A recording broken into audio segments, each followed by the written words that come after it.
Nicole. Last name is Morin-Scribner. Okay.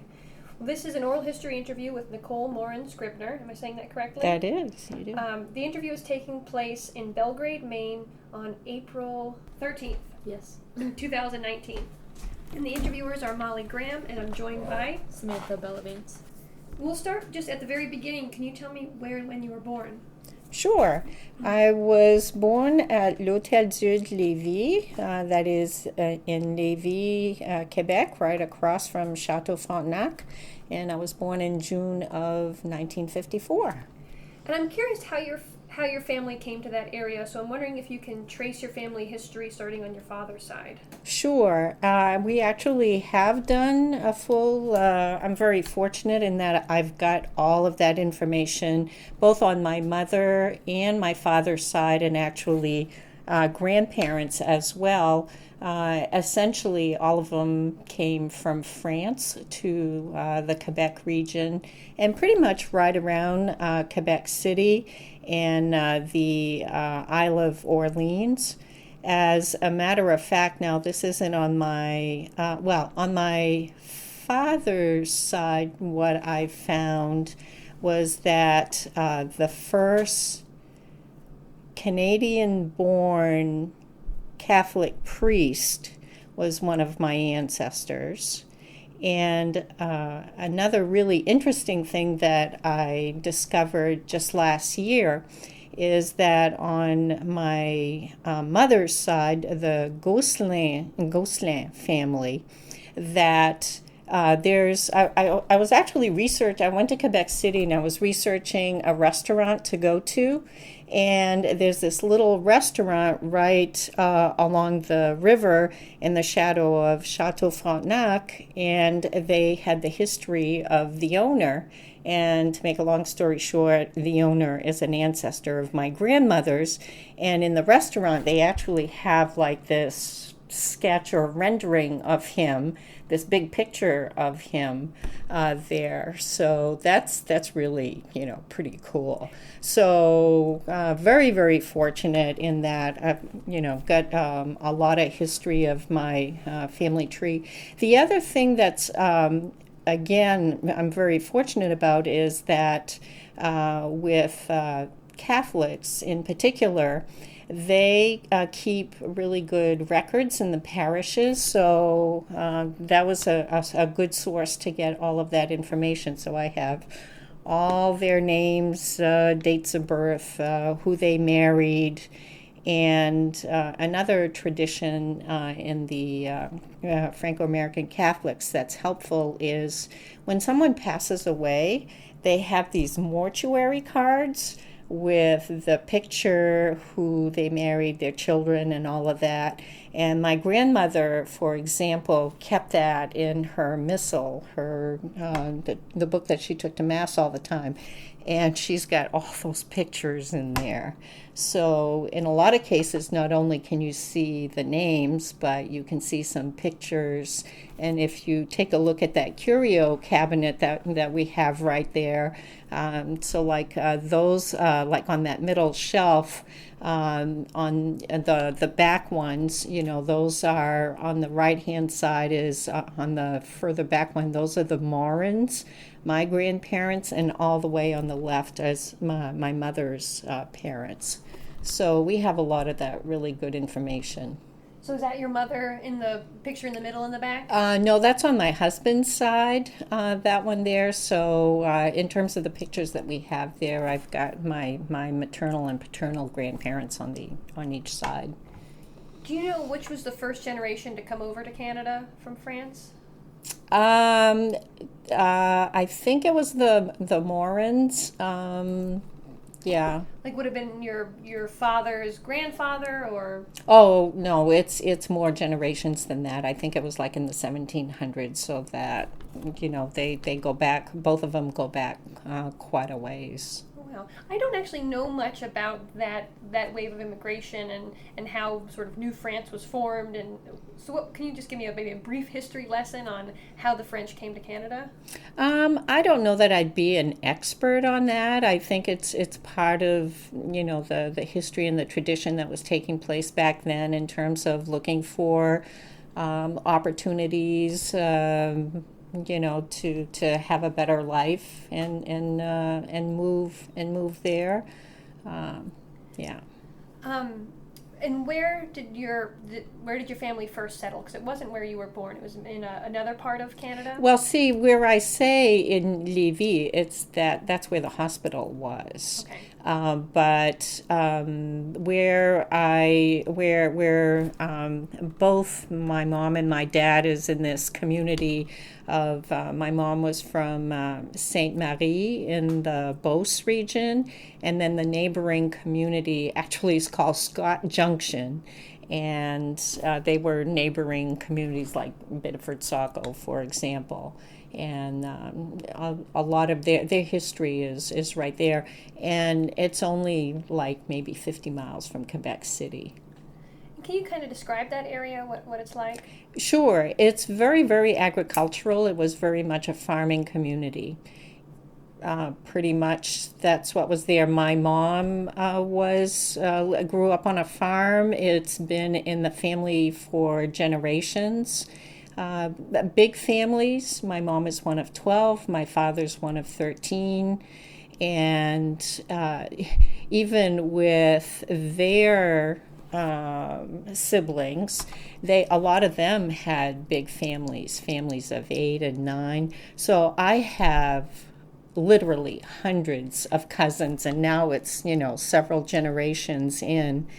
And again, that is really an amazing experience to have so many connections to people that are part of the family. It's kind of funny. I can remember bringing my daughter, for example, to a family event, and I'm like, that's your uncle, that's your uncle, that's your uncle, that's your aunt. Of course, now all of them are all married too, so then you multiply all of those, and it's like, yeah, I'm not going to give you a test and expect you to remember all their names, but that is something that's very big about the community.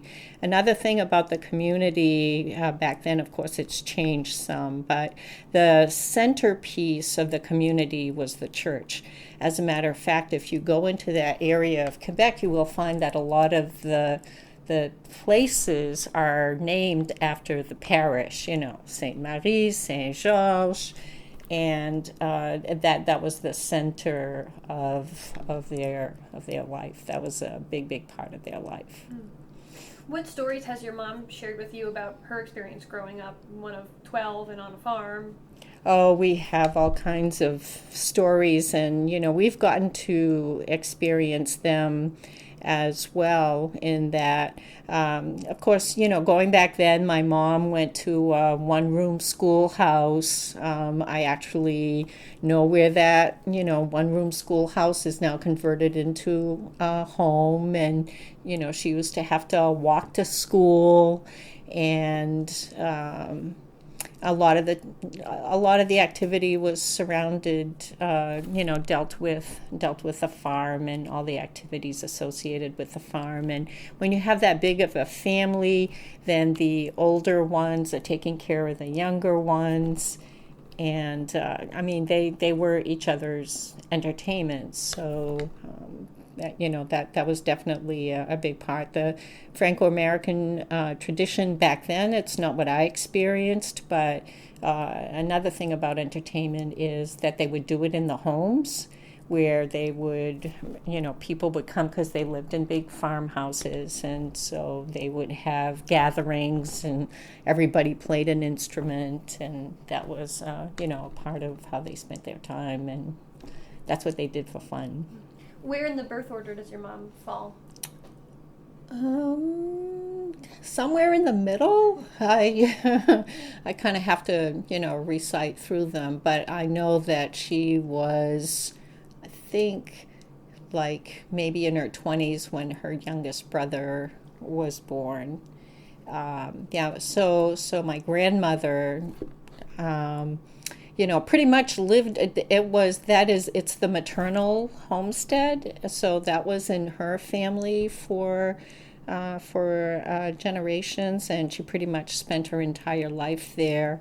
And 12 children, and had a couple of miscarriages in between that too. When I think I was sharing with you before that one of the things that it was actually my sister's idea, and what a gift, is we actually have a videotaped oral history with my grandmother sitting at the farm in front of the wood stove, sitting in her rocking chair, and she doesn't know I'm taping her. I actually had to lie to her.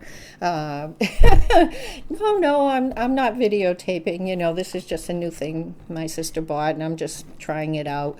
But I have this wonderful video of her telling all of those stories about what it was like when she was growing up over there, what it was like when her kids were growing up, what it was like when her kids, one by one, many of them decided to leave the country and move to the United States. And that's very, very, very precious. Any of those stories stand out to you from the videotape? Well, I think that one of those that really just gets at our heartstrings is when her youngest daughter, some of the older siblings had left, and then when her youngest daughter came to her and said, Mom, it's my turn, I think I'm going to go. And she said, that was really hard, but I understood, she had to go out and make her own life too. But I know that when we showed that videotape to the family, and especially to my aunt, it was like, oh, it was kind of hard. But yeah, she was a very, very, very special woman. And was it a working farm? Did you have... Oh, yes. Yeah. My uncle, the youngest of all the children, ended up maintaining the farm, and he still lives there to this day. He just retired a year or so ago, but it was a dairy farm. This is a very special time of year. His pastime is making maple syrup. One of my favorite memories that I will always treasure is that this is going to sound kind of weird, but my paternal grandfather, Morin, had passed away. I think I was a freshman in college. So my parents came to get me to go to the funeral. And when I would go to Canada, we would stay at my maternal grandfather's house on the farm, because that was always more fun. And so, again, the Catholic tradition is, you have 3 or 4 days sitting at a funeral home, before the actual funeral. And so I had told my parents that, I couldn't spend the day at the funeral home. I had to study for exams. So they went and did that. But instead, what I did is I spent the day with my maternal grandfather, my Papekutsu. And we walked out into the middle of the woods to the sugar shack, and he was explaining to me how he had built it and how the whole thing worked. And now back then they ran the sugaring wasn't with the tubing system at the trees. They literally had, the workhorse with a big barrel that was on skids, and they would go tree to tree and, empty the buckets of maple sap into that. But just spending that whole day with him, and especially in light of the fact that, it was the funeral for my paternal grandfather, I was, able to treasure. I've got this one here right now that I can spend the day with, and just me and him. He's got like 50 bazillion grandchildren, and it was just me and him, and that was really great. Yeah, I bet. And then I'm curious a little bit about your father's family and their history. Yeah. So my father, one of 13, and he was the youngest living child. He had another sister that came after him that died when she was a baby. And that is one of the things, that happened in those families is, they didn't have really easy access to health care.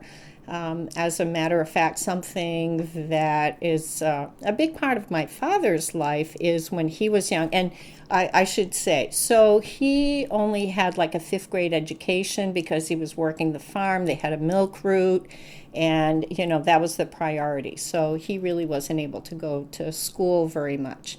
And one of the things that happened to him when he was fairly young is there was an accident at the farm. I think what I hear is he was dragged by the bull and came up against a tree stump or something. Anyways, broke his leg, to the point where the bone was sticking out, but they couldn't bring him anywhere to have it fixed or whatever. So it did not, first of all, he was in bed like that for, I don't know, a month and a half or something like that. But his leg was always crooked, but he managed to come by, get through that. But farming was his passion. He really enjoyed working on the farm.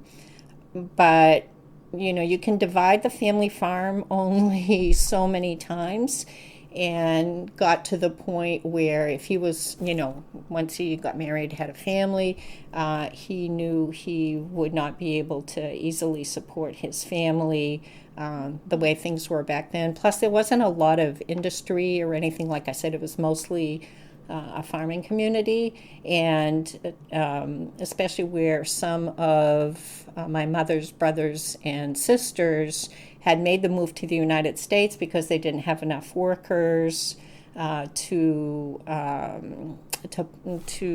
work at the mills in Biddeford, and they had found work. Then my father came first to the United States to find work, got a job at Pepperell in Biddeford, and then had us. Then we followed him. So did you meet your mother in Canada or in the United States? In Canada. Okay. Yeah, they were married, and I was 6 and my sister was 2 when we moved to the United States. They intentionally, it was a tough decision, but they said they wanted me, before I started school, they wanted me to start school in the United States. How did your parents meet? How did my parents meet? It's funny you should ask that, because that videotape that I was telling you about my grandmother, the whole idea behind it was at the time for my parents' 35th anniversary, and we went and interviewed all my aunts and uncles, asking them that very question. How did my parents meet? And I don't know that we came away with the actual answer. We got all kinds of interesting stories about them, dating, and, it had an opportunity for them to reminisce about about stories from their youth. But I don't think that I ended up coming up with the definitive, this is where they met. What's close to it? Do you have any idea? Well, again, these were fairly small communities, and I was telling you how they get together in people's homes, and I think it was probably at, some sort of gathering that way. My maternal grandfather has family in that neighboring community not too far from where my father grew up. I don't know if the connection was there, but there was, they're fairly proximal, those two communities. And what year were they married? You would ask, okay, wait a minute. Let me see, 1953. Okay. 53? Yeah, yes. Yes, 1953. Now, this might be a stupid question, but did Canadians participate in World War II, or did anybody in your family join the service? I believe that they did. My father was not directly involved. I was aware of there's some talk about a radar station around that area, but no direct involvement by anyone in my immediate family that I'm aware of. Okay. And so you have an older sister, you mentioned? Younger. Younger, okay. So what year were you born and what year was she born? I was born in 1954. She was born in 1958. Okay. And so do you have early memories from growing up in Canada? Yes, I do. I remember that almost every Sunday we would go to the farm. That my mother's homestead is a very, very special place. That farm in Saint Marie de Beauce, it still continues to this day, and I'm sure I'll be coming back to that at some point. And other than that, some memories of the neighborhood. Back then, it was really safe. My mother used to send me to the village, which was, a little less than a mile to go do errands. Back then it was a safe thing to do. You wouldn't do that nowadays, but I have some memories of that. Yeah. Well, tell me more about the homestead and why that was so special to you. Oh, the farm. Oh, the farm is such a special place. It really is like where we are all grounded. And skipping ahead a little bit to the point where, in Biddeford, in the mills, for example, they pretty much used to all shut down the week of the 4th of July. And so a lot of us, and again, I've mentioned about how I have a big family. It's mostly my mother's family that has immigrated to Biddeford. And what we would do is, you have like 6 or 7 households, pack up the kids and everything, the 4th of July, and you all go to the farm. And I always parallel it to this was our Disneyland. This is our Disney World, because we would all go there. So it's a big farmhouse, and we're all bunking all over the place. And, you have big meals. And you're a kid, you go do haying, you're running around in the fields, you're trying to milk a cow. You think it's easy? It isn't. I finally did it once in my life after trying many, many times. You're always going to check to see if the chickens have laid an egg. And they're like a lot of, farmhouses, they have expanded. So like they had the quote unquote newer house, and then there was like the older house. And in the older house, they still had like some dresser drawers. We'd go rifling through there and come up with some old outfits, big spinning wheels. Who knows? You're just discovering all kinds of stuff. It was just a ton of fun. And so, going back to the farm, we did that every single year. And I'm in my 60s now, and my sister and I have continued that tradition to this day. Every single summer, she and I will make what we call our annual pilgrimage to the motherland, where we go back to Canada, we go visit relatives, we go to the farm, just walking around there. I must have a bazillion pictures of it. You just want to capture it. Even, sounds, the sound of what the door sounds like when it closes. And then there's the wood stove, that's like the centerpiece of the kitchen. And it's just a very, very special place. What's to become of it now? Your uncle has retired. Yeah, he's still living there by himself, this big house. And we all, wonder, because he never really had much of a chance to have a life on his own, because farming is 7 days a week, 24 hours a day, even if you have the flu, especially when he was by himself. So he never really went out. He doesn't have a family of his own. Some cousins who live around there have stayed connected to him and kind of help him out. So we're not sure. And I think that that's also one of the reasons why whenever we go there, we make a point to take more pictures, because we always wonder if it's the last time we're really going to be able to go there. What was your father doing for work before you moved to Biddeford? He was, I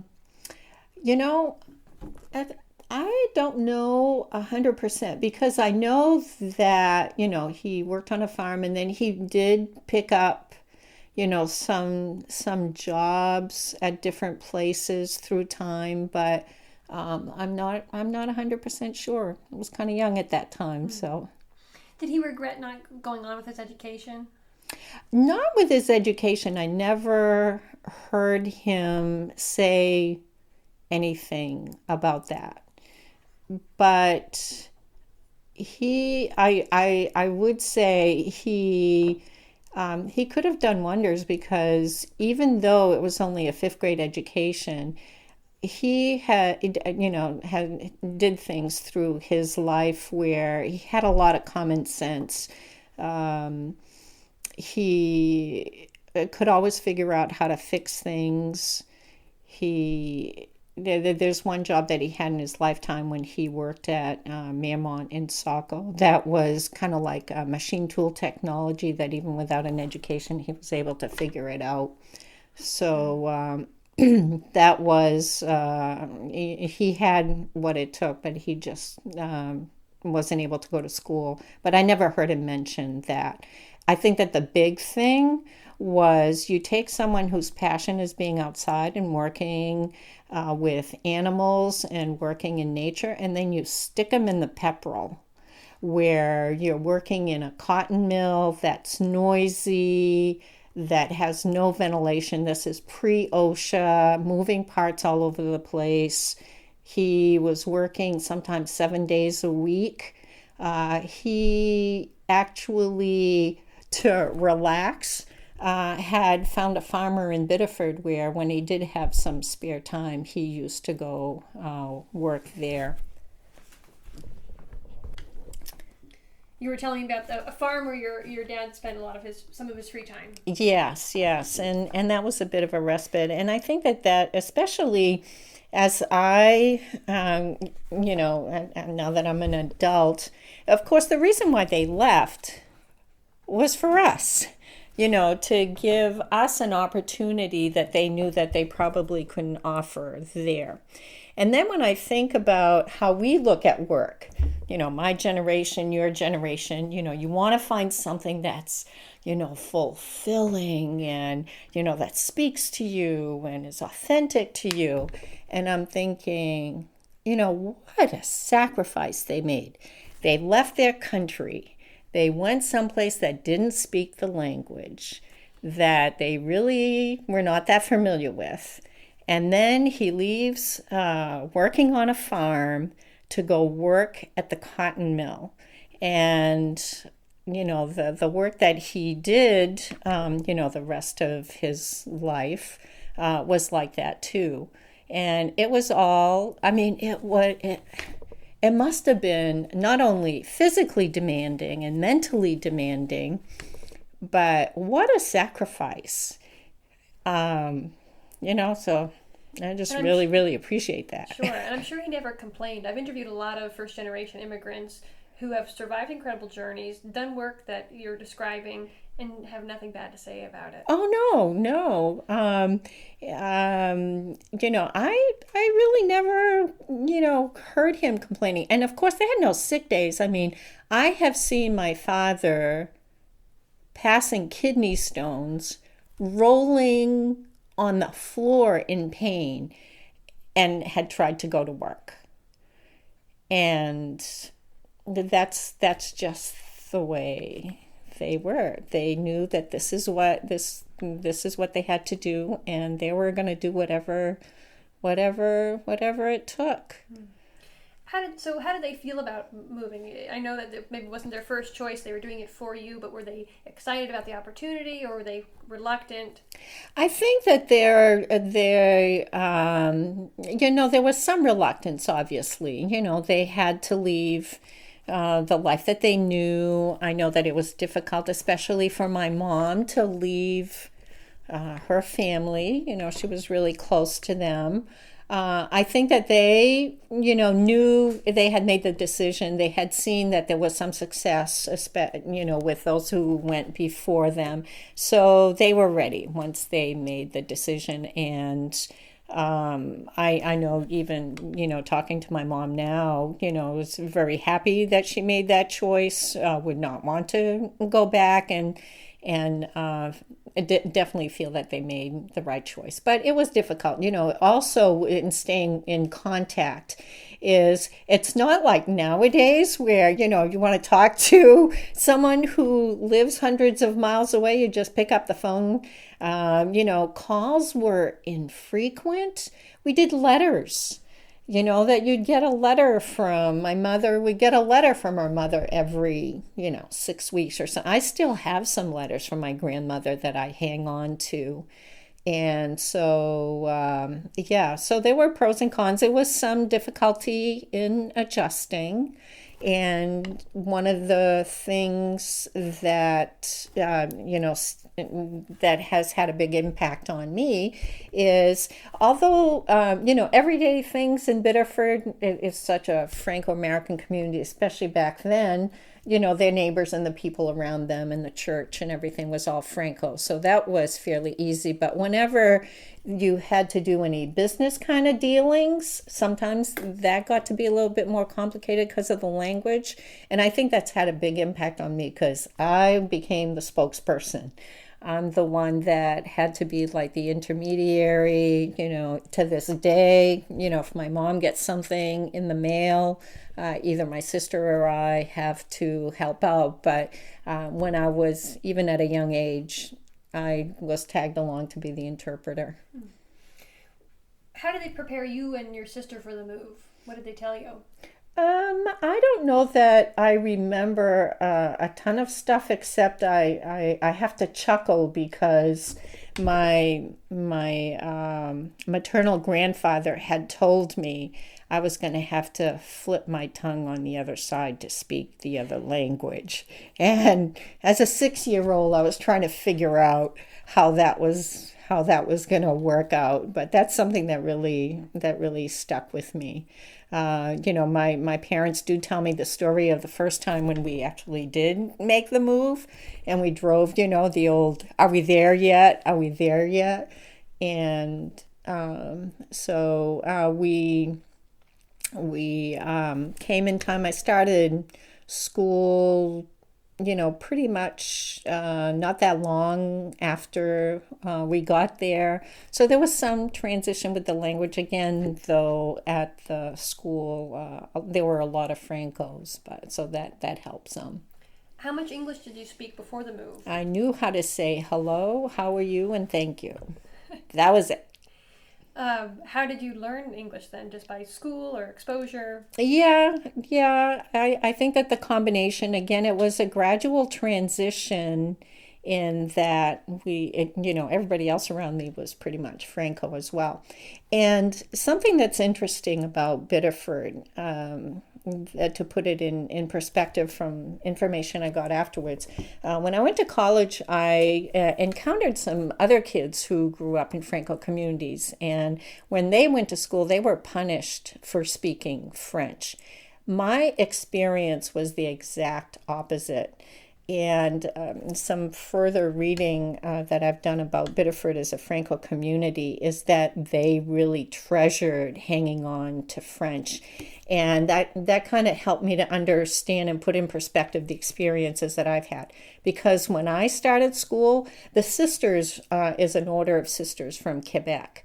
And they were like, oh my God, listen to this kid speak French. They literally took me into the convent, stuck me in the middle of a room with all the nuns there, and they're there like, speak, because I still, really spoke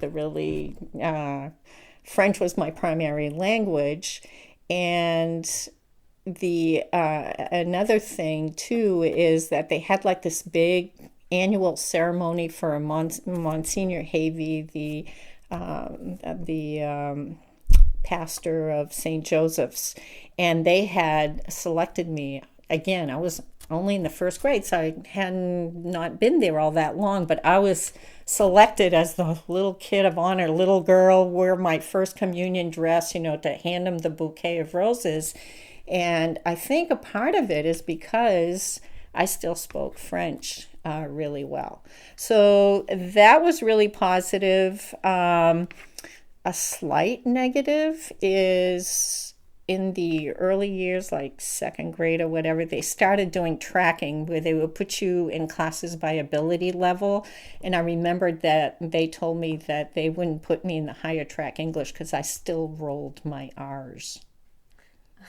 But I mean, that's a fairly minor. Overall, it was a good transition.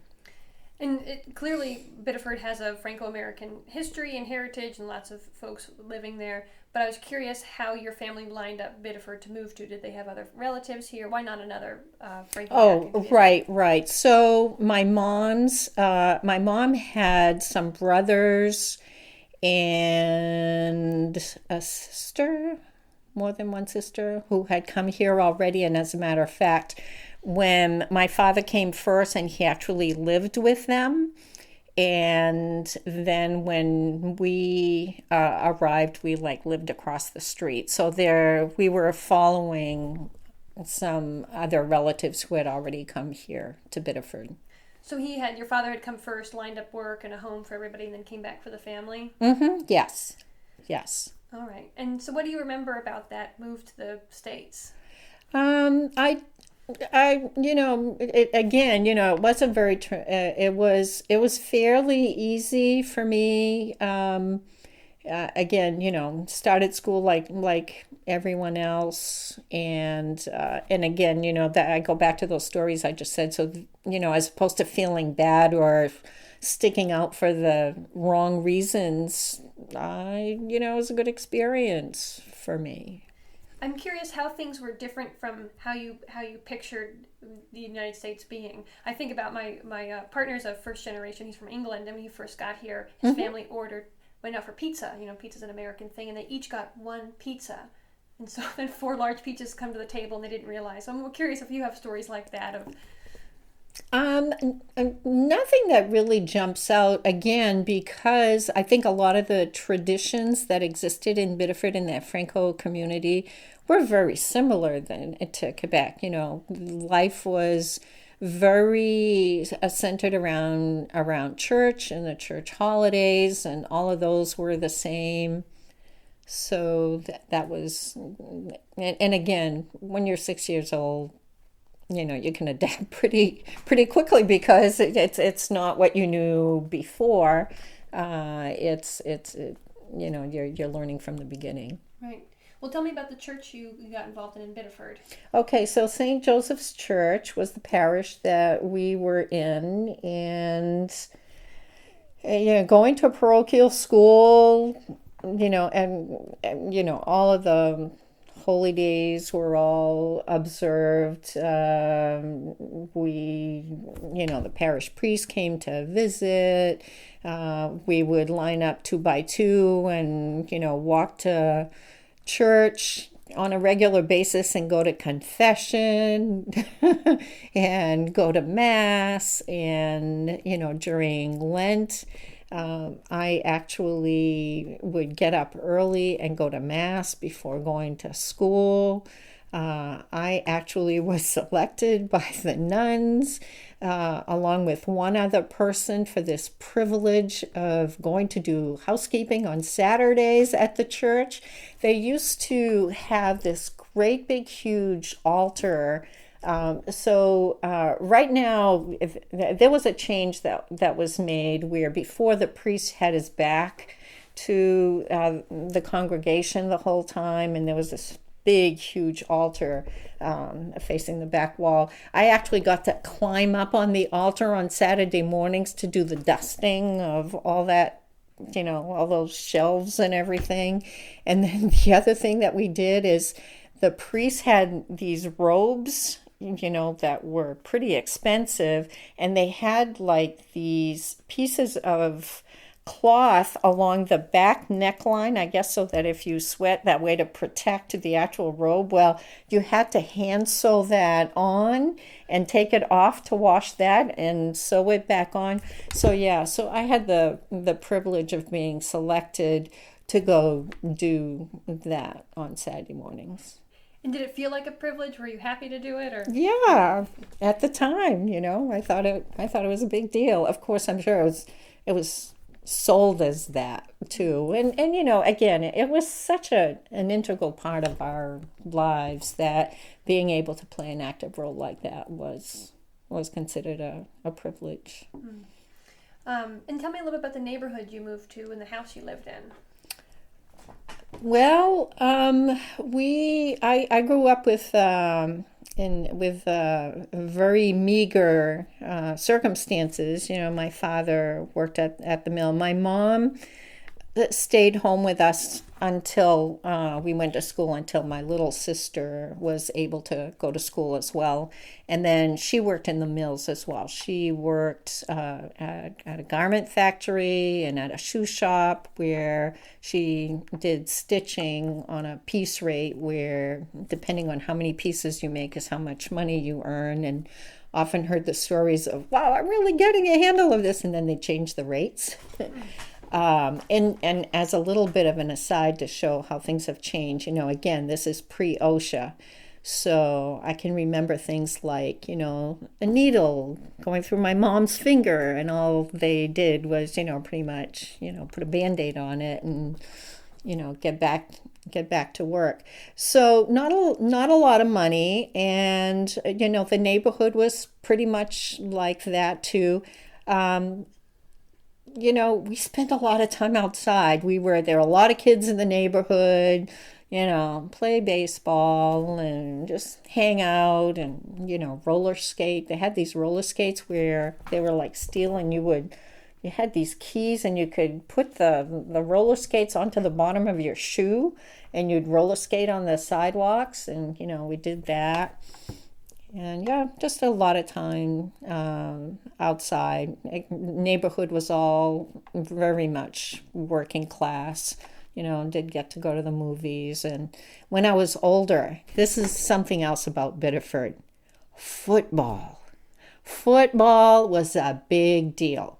I mean, when there was a football game on weekends, everybody was there. Everybody.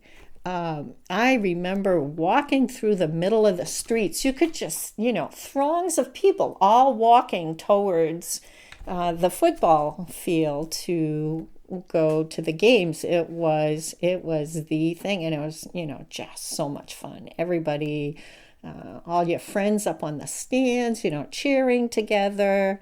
And it was, that really was a big deal. The other thing was ice skating was a huge thing in Biddeford, both at the St. Louis Field and the Westbrook skating rink. Lots of ice skating. So those were some of the things that we did growing up. When you mentioned the football games, was it for the high school team? Yeah. And what were the team colors? Oh, well, that again is a big story of Biddeford. So I was there. I was there when St. Louis High School was still open, and we were the Eagles, blue and gold.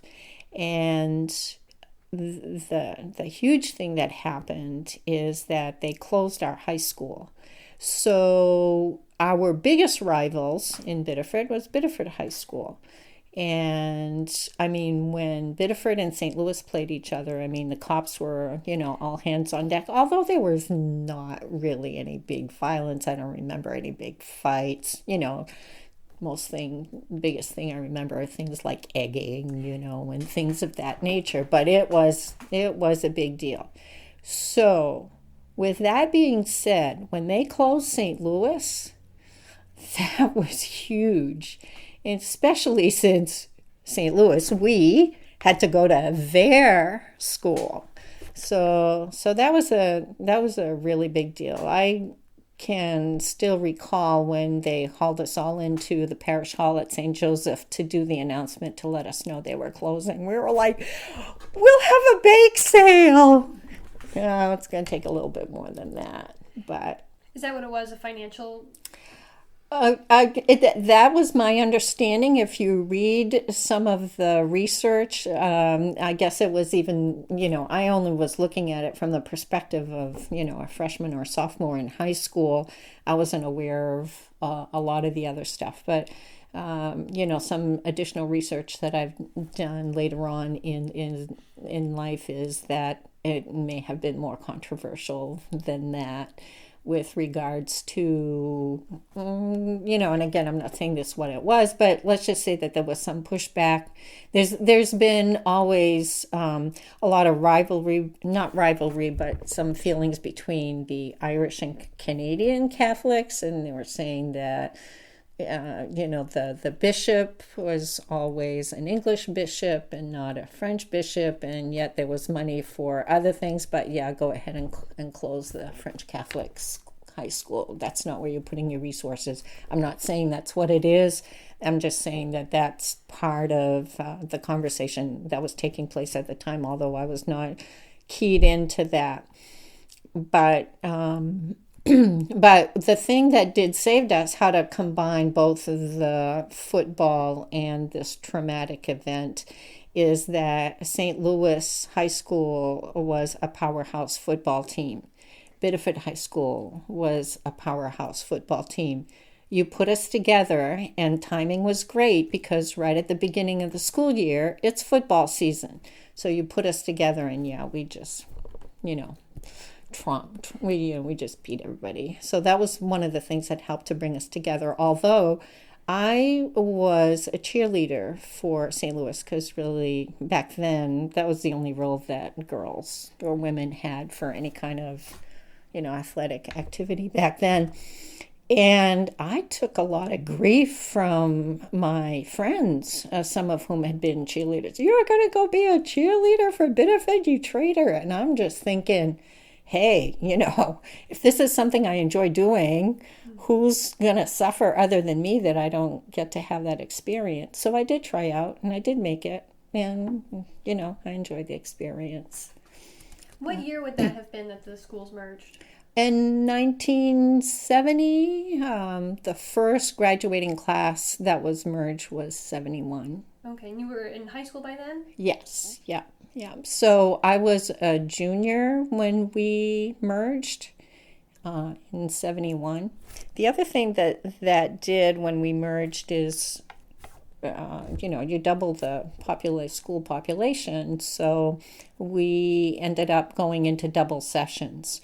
So I went to school like really early in the morning. I can't remember what time that was now, but I think we got out around noontime. And what that allowed me to do is I was able to work. Actually, I had 2 jobs at the time. What were the 2 jobs? I worked at a department store in downtown Biddeford. It was Woolworths. And I also was a bank teller for the St. Joseph's Credit Union. They had a credit union in the church basement of the church, and I worked there as well. Were you aware of any other ethnic tensions in the town? You mentioned the dynamic between the Irish Catholics and the French Catholics, but were there other ethnic tensions in the neighborhood? Not that I'm aware of.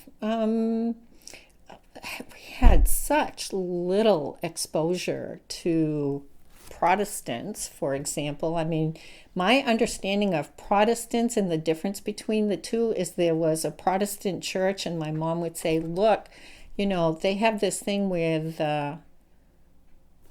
whoever, the minister, the minister stands at the church steps and shakes hands with people as they leave. That's my exposure to that religion. I mean, I had only been exposed to Catholic, both from Canada and in Biddeford. So. And did you face any discrimination as a Catholic? I'd read that there was some Klan activity actually in Biddeford, and they would target Catholic families. I believe that did occur, but I don't think that it happened. I don't know that it happened in my day, so to speak. It certainly isn't anything that I encountered. Never really encountered any discrimination based on being Catholic. Nothing huge with regards to being French, except it's something I became more aware of as I grew older. The whole dumb Frenchman thing, you would hear about that. And, it wasn't until I was older that the light bulb went on. And I said, okay, so I can sit here and I can talk about you, and you don't have a clue what I'm saying, and I'm the dumb Frenchman? I don't think so. The other thing that did occur that I recall is when I was in high school, when I went to Biddeford High School, this certainly didn't happen in St. Louis, I had a French teacher who had gone and studied in France and was all about Parisian French and correct French. And at that point, I'm a junior in high school or senior in high school, and I could see that the star pupils were those who were not native but had learned to speak French that way. And to me, the French they were speaking just didn't resonate.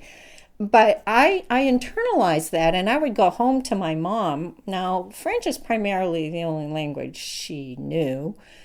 And I would be correcting her with how she was saying things and saying, you're not saying it right. So my poor mom, I go, what am I supposed to, this is the only language I know. And again, it wasn't until I went to college and I had a language professor that said, that doesn't make any sense. Languages evolve in different places in different ways. And when's the last time someone chastised you for not speaking London English? So why should I be feeling bad about not speaking Parisian French?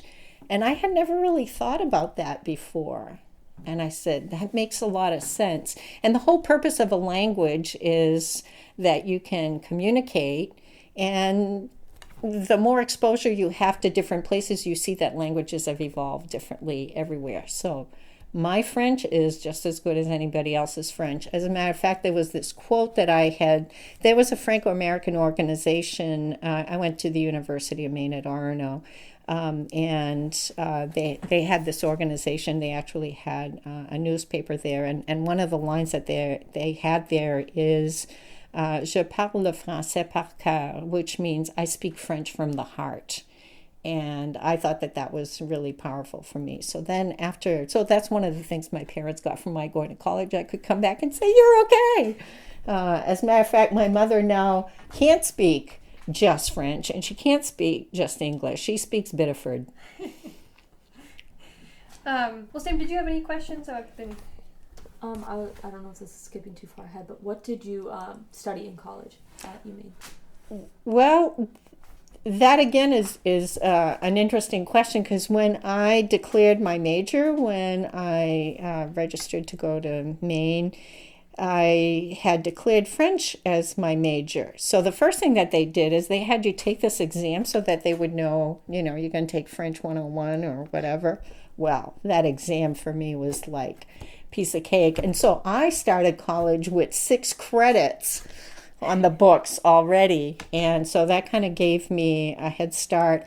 I ended up graduating with a degree in psychology.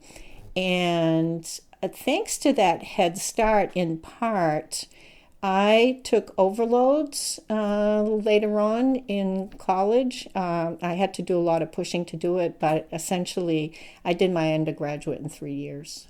Oh, wow. Well, I wanted to ask, how are the two Frenches different? The French-Canadian French and the Parisian French? It's like, I would say it's the same, compare London English to go to New York, go to Biddeford, go to the South, and you just have different accents, you have some different expressions. I think that, the core and if you were to write the language, it looks the same, but you do have, it sounds different. And you can really pick it up. I've had the privilege, more recently in life to do some travel abroad, and I was in Greece, for example, and I was hearing French, people speaking French all over the place, because in Europe there's a lot of French-speaking countries that going to Greece is a good place to vacation. And it's interesting, you'd start speaking to people in French, but they could detect whether they're there. you're not from France. You're from Canada, right? Or from Quebec. And so you just pick up on different accents. But again, that would be the same within the US or to other English speaking countries. I also wanted to ask you more about your parents' work. How was your mother treated where she worked? To my knowledge, she was treated fine, and both my mom and my dad, especially the Mills, they were working class Franco-Americans, and so I didn't pick up on any discrimination there. Although one of the things that triggers for me is one of the things that I had to do is my mom would sometimes come home and say some things and use some expressions, and I was the one that would have to say to my mother, "Don't say that." And she's like, "Why? What does it mean?" And I'm like, "Never mind what it means. I'm not explaining it to you. Just know that that's not a nice thing to say." So I'm the one that had to correct her on those things. And your father had a few jobs. He first came to Pepperell. Was that his Yes. first position? Yeah. And then he worked at the Saco Tannery. Yes. So tell me a little bit about those positions. Sure. Yeah. So he worked at the Pepperell, and the Pepperell closed. As a matter of fact, he had just bought his first new car and then got news that it was closing. So that was a huge deal.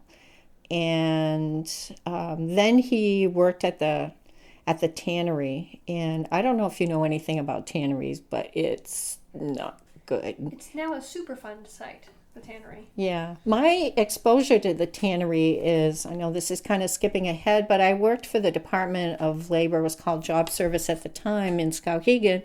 And one of the things that we used to do in order to be better able to help them find the appropriate workers for jobs is you do tours of the different places. And there was a tannery in that area, Heartland Tannery.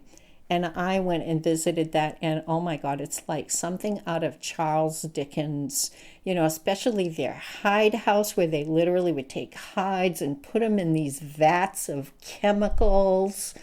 And, first of all, it's all enclosed inside these old mills. There's no ventilation and chemicals, and who knows what you're exposed to.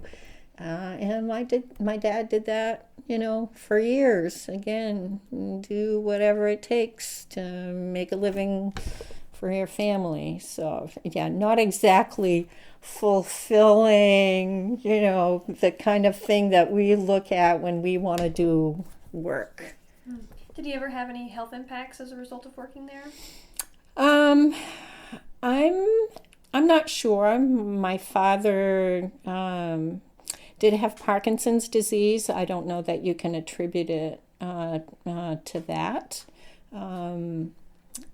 But yeah. And then later you said he worked for Marmont? Marmont, yeah. It's called, is it Saco Defense now? It may have a different name. It's probably gone through several iterations. Essentially, they were making, I think, like machine guns or something. But he was doing machine tool technology where you have to be building things to, very precise, and I would imagine it takes some sort of education to be able to do that. And even though he didn't have education or the language, he was able to figure it out and do well there. And then did he end his working life at Precision Screw? Yeah. Okay. And that was a machine parts company? Yes. Yeah. And I in terms of places that he found challenging, he had found that, because I think that the conditions were not very good, and I know that he found it very difficult there. But he lasted there until he was declared disabled because of his illness. And then how did that, and just skipping ahead, but how did that manifest itself? What were the first signs that he was sick? Tremor. And obviously that has some impact, especially if you're doing precision work. Right. Anything I haven't asked about in terms of your parents and finding a community and work and life in Biddeford? Oh, I was going to mention one of the things that I think that my experience has had an impact, throughout my life is I really have an issue with stereotypes in that, especially being an immigrant, and as I was exposed to being called a dumb Frenchman, or things of that nature, is I feel that categorizing people with a broad brush just never really made any sense to me. So growing up in the 60s and 70s when we were in school, that's when things got to be pretty turbulent. Race relations, for example, and when we were discussing that in school, I would always say, what does someone's skin color have to do with who they are as a person and what they have to contribute? I've always been, maybe this goes back to being the spokesperson for my parents and never being shy. I was always the one to raise my hand and try to make a point. I was active in school and doing speech contests, was in plays and won some award, Modern Woodman of America, giving the speech about what's right, and always speaking up for that. And another thing about Biddeford, especially at that time, is not only were we pretty homogeneous with regards to, Franco-American and Catholic, but not a whole lot of diversity either. So, but somehow as a teenager and hanging out at different places, Old Orchard Beach, for example, was the place for us to hang out. And, did get to meet some different people. And one of the big traditions over there was at the prom was like, the Academy Awards. I don't know if they still do that. But basically, all the families and friends would be like gathering where you walk in and somebody would drive up, you drive up your car, and then the couples and you ooh and ah, and all this other stuff. Well, I believe I am the first person to have gone to the prom at Biddeford High with a black person. And when I stepped out of the car, it was, and in fact, I was all set to room with one of my friends in R&O. And that Monday morning, I was told that the grandmother had said, that person's grandmother had said, you guys can't be roommates. You don't know who she's going to bring into the room and what have you. So those plans all went. And I'm like, okay, I'm glad to find that out now. And so. How did you meet your prom date? I think it was at Old Orchard, just hanging out. And I just really never, paid that much attention. That just wasn't an exclusion, just not anything I, stayed away from. In high school, some of my friends and I also used to hang around at what was then St. Francis College at UNE, where you're going now. And I think that there was like one black guy over there too. He was from Philadelphia. And again, it was a really small school. You just really knew a lot of people. And he was just a really nice guy. And that was one of the things back then is, for the high school kids to hang around with St. Francis College. That was a little poo-pooed, but whatever. So I brought him and some other friends home, and at first my parents were like, you're getting worse all the time. First St. Francis College guys, and now, this black person. Well, Gary was so nice. He brought his guitar. He sang to my parents, and my mother had never met anyone who was black, and she's like, oh my God, he's so nice. Yes, he is. And, just a really good friend. Yeah. So he was someone you dated or just was friends with? I think I went out with him once, but mostly it was just, hanging out. Yeah. But in high school, we used to do this, as seniors, you had this last will and testament that you would hand over.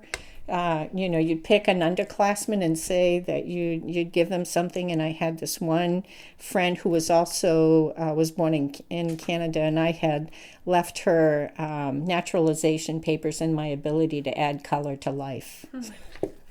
Yeah, I'm always curious what the civil rights movement looked like in Maine during the 60s and 70s and where people stood politically.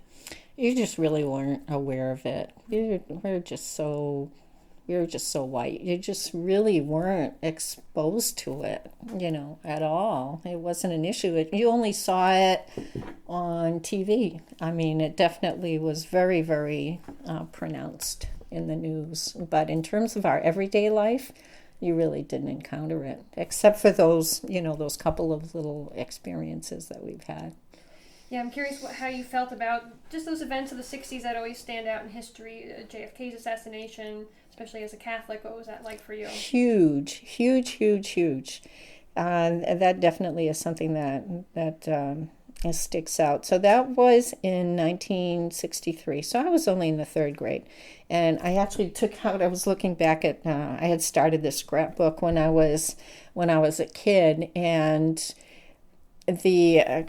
I hadn't looked at it for quite a while, but yeah, I think, all kinds of clippings from the newspaper back then. That was such a huge event that I recalled, the announcement at school when it was made, when that happened, and when they came over the loudspeaker and told us he was shot, and we were all glued to the TV to watch everything. Again, you gathered every clipping. I remember my parents buying a special memorial book about that.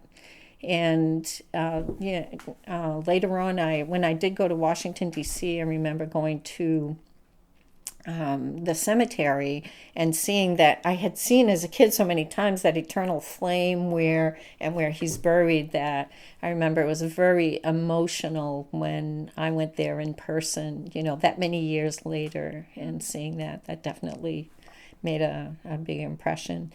In fact, I don't know if you're aware of it, but President Kennedy also is someone who was revered in Canada. The major highway that goes between Jackman to Quebec City is called La Route du Président Kennedy, the President Kennedy route. And how come he was revered in Canada? Do you I think for the same reasons. I think the combination. Well, he was so charismatic. Yeah. He was just so charismatic, and the whole thing about how his life ended just really memorialized somebody that really stood out in history. And then I think about the Vietnam War during the 60s. Were you following that on the news? Did you know people who enlisted or went into the service? I was thinking about that. I figured you might ask. And I do, it was ever present on the news. It definitely was something significant. I was not personally affected or that involved, and I was trying to remember about like the draft, for example. Obviously it would have been my contemporaries who would have been involved in that, but I think that one of the reasons why I was not, and I was asking my husband about it last night, is because there was a college deferment. And so, first of all, when I was in high school, probably I was just more focused on high school kinds of stuff, how are we doing in the football and school and what have you. And then when I did get into college, the folks who were part of my life at the time, did not need to serve because they had the college deferment. So. Right, and probably by the time you graduated, the war was ending or ended? Yeah. I think it was in the mid 70s, and so yeah, I think it might have been winding down at that time too. Well, what else about school stands out to you? Any teachers or classes you took? I do remember a lot of the sisters again, they were good to me. And I I did well in school. I really enjoyed going to school and was active in, again, something that turned out to be really good for me throughout my life is I think it was in the third grade or fifth grade or something. I had a teacher who was really big on us writing, and we had to write what was called like a composition, like every week or whatever, and was always encouraging us to expand our vocabulary. I was really good friends with a thesaurus and would have us stand up in front of class and read our compositions and did that and was very comfortable doing public speaking. When I was in high school, I also did plays and was in the drama debate club. And then in my professional career, I've done a lot of public speaking, both doing trainings at work and eventually doing presentations at conferences nationally.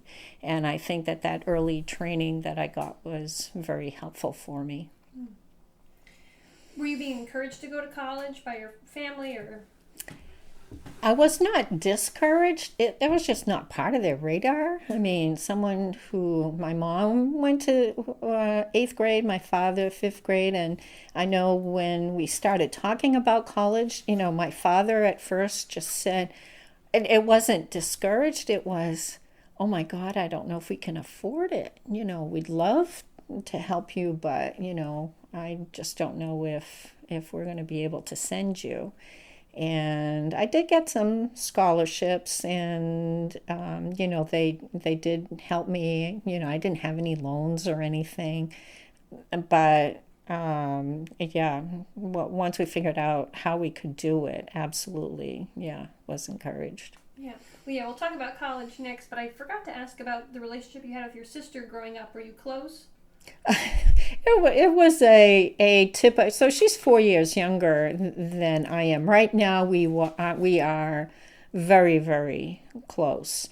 Back then, it was, she was just a kid sister. Mom, do I really have to take her with me? And the whole time I was in college was when she was in high school, so I wasn't home then.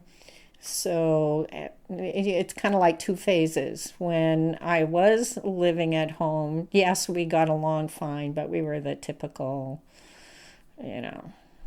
kid sister kind of get her out of my hair sort of thing. I don't want to bring her along to now very, very close. Good. And for the record, is her name? Her name is Martine.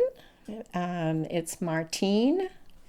And I meant to ask your parents' names for the record. Your mother has especially a beautiful name, I think. Yeah, my mom's name is Aurore, which is the French word for aurora, which means dawn.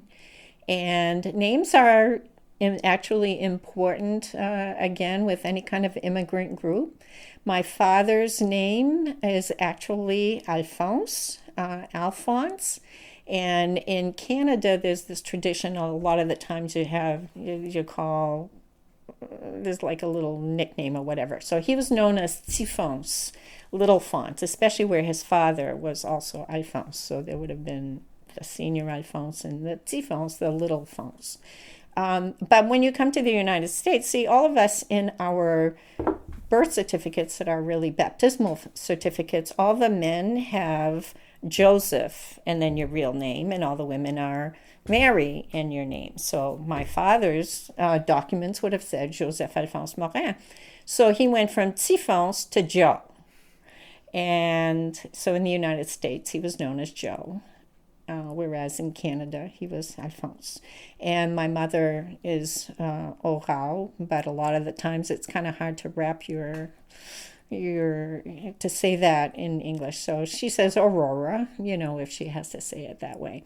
And then my name was really rare. I mean, now it's very common, but even when I graduated from high school, the principal, when he called me to come up and get my diploma, said Nicole, because Nicole just was just not a recognized name. And I was really embarrassed and would not tell anybody what my middle name was, which is Valida. And then again, during like my aha moment in college, where I went from this is not who I am to I'm really proud of who I am, I said that really is a nice name. And Valida is my grandmother's name and is also the name that I gave to my daughter. And so names are important. Yeah. Well, anything I'm forgetting about with your childhood or growing up, or Sam, any questions up to college that I'm overlooking? Yeah, I think maybe. And I wanted to ask next about how you decided to go to Orono. Well, I actually went and visited Colby first. Well, at first I was looking at. I had thought about going to. They had this career day at school once, and there was something about a school in Boston, and I talked to my guidance counselor, and they're there. Oh no, Boston's not for you. You're not going to be comfortable in a big city. And then I went to visit Colby, and it just didn't seem like me there. And then I went to Orono, and I just, really felt at home. And it's more affordable. That was, certainly a consideration as well. Do you remember what your tuition was at Orono when you went? No, I don't. And then did you immediately want to pursue psychology, or did you happen upon that? When I was a senior in high school, I don't think I'd ever thought about psychology. And then when I was a senior in high school, I took a psych course, and I enjoyed that. And took a psych course, I think must have been when I was a freshman, and enjoyed that. Took a lot of history courses as well. I think I was like 3 credits away from a history degree as well. I also had my teaching certificate. That was the other part of my degree. But I tried high school teaching, and that was a challenge, especially where I graduated in 3 years. And even especially back then, I think I looked really young. So like when I was a student teacher at high school, it was really hard to establish myself as the authority in class. I was with this, where I did my student teaching, I had this teacher who was this, 6'2", big guy, very authoritarian. And here comes the little student teacher. And, he would step out of the class, and I think the kids were like, Birdie, because I probably looked more like one of them, As a matter of fact, I think I got stopped more than once for a hall pass when I was there. So, and I went in there so idealistic, an objective test really isn't a good measure of, someone's thinking ability. So I would give them subjective tests, and oh my God, I still to this day remember trying to grade those things because it was so hard. And teaching didn't work. Sorry, where were you doing your student teaching? At Gardner High School. Okay. And that was I think the worst 3 months of my life was student teaching. That was so hard. That was during the era of experimental learning in the 70s, and a lot of schools opened up that had no doors or windows. Did you learn about those or encounter them? No, not really. I just got as far as the subjective versus objective, and it was just really hard. Yeah. Well, tell me about some of the classes that stand out to you at UMO. Well, for me, one of the reasons why I was able to get through in 3 years is I did independent studies. And so I was able to, do stuff at my own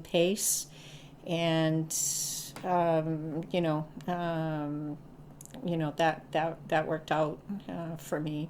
I still remember those little blue books, because taking history and psychology and what have you, you do a lot of writing. So I did a lot of writing.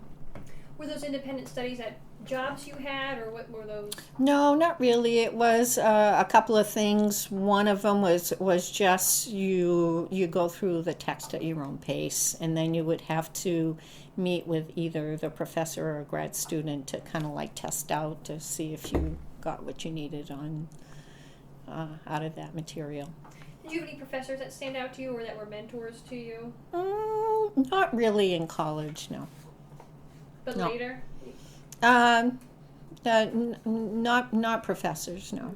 And then were you involved in any other activities or clubs in college? Not really, no. A little bit of involvement, but most of it came afterwards with that Franco-American organization up at R&O. Oh, tell me more about that. Sure. Yvonne Labbé was this leader who had started a Franco-American group up at R&O. And I got more involved actually afterwards. I stayed connected because they had like a newspaper. It was actually called the Frog Forum, FAROG, that they published for quite a number of years. And I submitted a number of articles to them. Plus, I just really enjoyed reading them because a lot of the material that was in there really resonated with me. Do you remember any of the article subjects you wrote about? Yeah, a lot of them have to do with my grandmother. I remember writing one about the experience with my name. I believe I had written one about my father. And some of those articles actually, afterwards, there was an anthology that I believe a professor had put together on writings by Franco-American women, and some of the stuff that I wrote was in there. Oh, neat. Mm-hmm. And what about your social life at college? You mentioned you had a little bit of you had a roommate situation going in, that maybe your roommate changed because of the grandmother. Oh, we just never became roommates because Right. it was forbidden. So I had a good circle of friends there. R&O has a good active social life. Athletics is also important over there. Hockey didn't exist at the time, but basketball was a big thing back then. Got a chance to go to some concerts and just hanging around downtown at Pat's Pizza. And did you meet your future husband in college? Yes, I did. Tell me how that happened. Sure.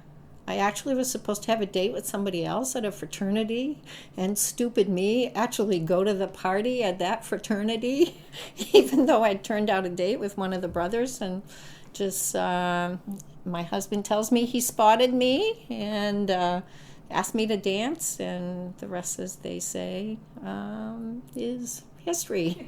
We'll fill in a few more details. He was a couple of years older than I am. And I was, this was freshman year, so I was pretty much just starting out, and we just really connected.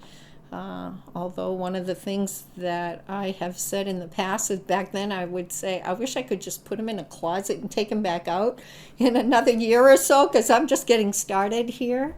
But he was persistent, and it worked out, and we've been together. And like I said, it also helped that I was able to finish college in 3 years, where he was 2 years ahead of me. So that worked out on a personal end. Right, and where was he from? You mentioned that his family was French-Canadian as well? Or? Oh, no. No? Quite the opposite. No, he's from Strong, Maine, which is a little community outside of Farmington. Did not know much connection with French Canadian, so I chuckled when you said, "Is he French Canadian?" No, so different in that. So like when he'd come to my parents' house, we're speaking French, so he had to get adjusted to, no, we're not talking about you, and just smile and go in the living room and turn on the Red Sox or what have you. We adjusted to that. His parents, their only exposure to a Catholic, because they're not Catholics, is they had once lived someplace where the lady who was Catholic would, I don't know, just really bad behavior, drunk and whatever, but would say, well, I just have to go to confession and Mass on Saturday and then I'm good. So when, Jerry told his parents he was dating a Catholic, they kind of went, oh no, one of them. No, I'm not like that. But I would say, one of the things that I learned is my mother-in-law is the most Christian, obviously she's passed away now, was the most Christian woman that I knew who never went to church. She was so good-natured, and it came right from her heart and soul, and would be the first one to help out anyone in the community, and it's just a wonderful, wonderful woman. So again, I think that this speaks to me I just don't like stereotypes, and that you really get to know the people for who they are and not the label that they have.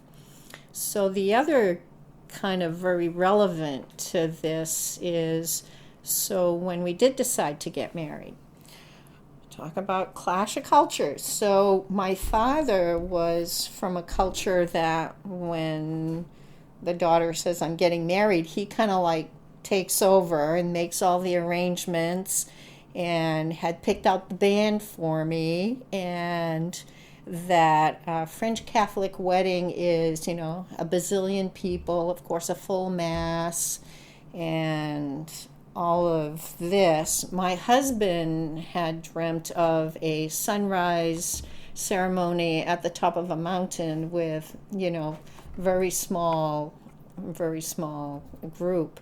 Well, there was a lot of reconciliation that needed to take place between those two, because, even at Catholic Mass, all of his side of the family wouldn't know when to stand up, sit down, kneel, all of this other stuff. So that wouldn't work. Well, we were very fortunate in that when it came time to get married at St. Joseph's, back then the Monsignor said, here are 5 readings. You get to choose 3 out of the 5.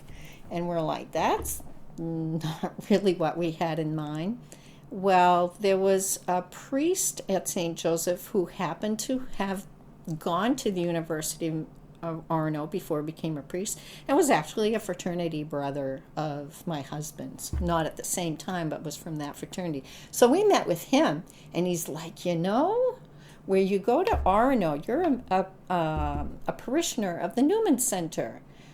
And there's a Newman Center at St. Francis College in Biddeford. So you can get married at the Newmans at St. Francis College. And we were able to write our own vows. We were able to not have a mass, and the whole ceremony lasted like 25 minutes. Now, the other thing that was happening at the time is, this is also during the whole women's liberation thing. And so there was no way I was going to do I now pronounce you man and wife, because that sounds like, well, anyways. So, and I also did not want to be given away by my father to my husband, because I figured my mother had just as much a role in raising me, and I just didn't like the optics of all that. So this was, kind of pushing the envelope at the time, but my husband and I actually drove to the ceremony together, and my mother and father walked me down the aisle, and then his mother and father walked him down the aisle. And as I said, we had our own, well, we didn't write our own vows. We took a writing from Kyle Gabron. And then we actually had someone local who wrote a song for us that was really special. But so that really worked out well for us and his family. My family, my relatives from Canada were like, what happened? Because it was in English. They only speak French, the relatives that came from Canada. And, we stood up through the whole thing, and they're there. they're leaving already. What happened? There was no mass. Is the wedding blessed? All of this. So it was different, but we made it work. And then how did your life unfold after the wedding? Where were you living and working? We ended up living in downtown Gardner, on Water Street. We graduated at a time when the economy was really bad. In the mid-'70s, there was a big recession. So even though my husband had a college degree, he was working for DeCoster Egg Farm, where they went in vehicles and went from one chicken farm to another and literally haul the chickens out of the cages and put them in other cages. So that's what he did as a college graduate. And I reverted back to being a bank teller. And where we were in Gardner, I was able to get a job as bank teller in downtown Augusta. And that's what we did for the first year, living in a little apartment in Gardner. Found out we didn't get any dishes as a wedding present, so we're eating out of Cool Whip containers, can of beans. We've come a little way since then. But. And then when was your daughter born? The plan was we would wait 5 years, and she was born 5 years and a month afterwards. So you stuck to the plan. We stuck to the plan. Yeah, plan worked out well. I had promised my grandmother, Valida, that if ever I were to have a daughter, that she would carry her name, and her name was picked out way ahead of time. And my grandmother couldn't figure out why I would do that. She was just so humble. And of course the tradition was that you would name boys after, the grandfather, but she never heard about naming them after her. So why would you want to do that? But it worked. And in those 5 years before she was born, did you stay a bank teller? Did you stay in Gardner? I was a bank teller for a year, and interestingly enough, how I got my first professional job is because I shortchanged the executive secretary to the commissioner for the Department of Labor, and we were just joking about it, and I says, well, how does one become a state employee anyway? So she just kind of gave me some inside scoop. And then when you had to take an exam to get on the register, and then when I did apply for a job, it was in Skowhegan.